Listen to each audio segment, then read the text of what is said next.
السلام علیکم ورحمۃ اللہ وبرکاتہ۔ میرے بھائی، اس سوال کے دو پہلو ہیں، دو حصے ہیں۔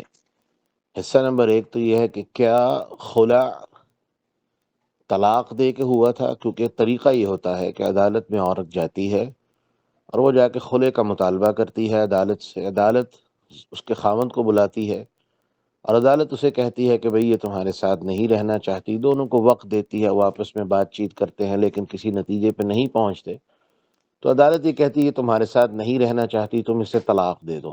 تو اگر شوہر وہاں پر طلاق دے دے تو وہ خلع بمعنی طلاق، یعنی طلاق بمعنی خلع یا خلع بمعنی طلاق شمار ہوگا، اور اس کی عدت اور اس کے سارے قوانین اور معاملات وہ طلاق والے ہوں گے۔ لیکن وہ بندہ کہتا نہیں جی میں رکھنا چاہتا ہوں، میں اسے نہیں چھوڑنا چاہتا، یہ نہیں رہنا چاہتی، تو یہ اس کی مرضی ہے۔ تو عدالت ان کے درمیان فسخ نکاح کروا دیتی ہے، یعنی اللہ نے یہ عدالتوں کو اور قاضیوں کو اجازت دی ہے کہ وہ دونوں کے درمیان فسخ یعنی ختم، نکاح کو ختم کروا دیتے ہیں۔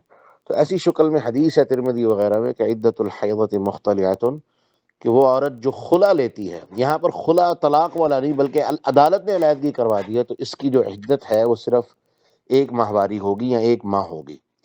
ایسی شکل میں اگر کچھ دیر کے بعد یہ دونوں رجوع کرنا چاہیں تو اس کے دو طریقے ہیں۔ ایک طریقہ تو یہ ہے کہ اگر طلاق والا خلع تھا تو اس میں طلاق کے ہی احکامات سارے کے سارے ہوں گے، اور اگر خلع فسخ نکاح والا تھا تو ایسی شکل میں دونوں کا نیا نکاح اور نیا حق مہر مقرر کر کے نیا نکاح کروایا جائے گا، کیونکہ ان کا نکاح ختم ہو چکا ہے۔ جبکہ طلاق والے معاملے میں اگر وہ طلاق والا خلع ہے تو ایسی شکل میں طلاق کے احکامات کہ اگر عدت باقی ہے تو رجوع کر سکتا ہے، اور اگر عدت ختم ہو چکی ہے اور دوسری اور تیسری طلاق اس نے نہیں دی تو ایسی شکل میں بھی نکاح جدید یعنی نیا نکاح، جس کا اشارہ سورۃ بقرہ کے اندر ملتا ہے، وہ ہو